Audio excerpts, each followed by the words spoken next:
Welcome to Luca and Miguel. Enjoy the video. In this video, I will show how to make fried rice Sisi Yemmie Easy Guide. Start by using day-old rice and prepping 2 cups of rice, diced vegetables, and protein. Heat a wide pan or wok until very hot, then add oil and aromatics.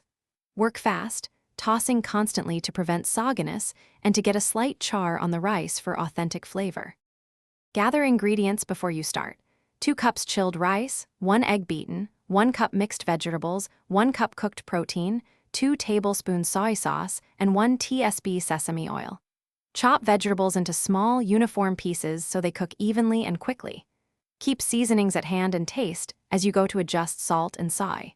This preparation keeps your cooking smooth and efficient and helps the flavors meld perfectly. Heat the pan or wok until very hot and add a thin layer of oil, then sauté garlic and onions briefly.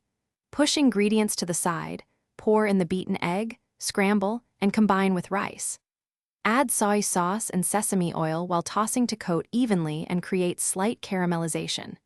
Finish with chopped green onions and a quick taste check to balance seasoning before serving for best results. Thanks for watching and please subscribe. It's the best investment you'll ever make.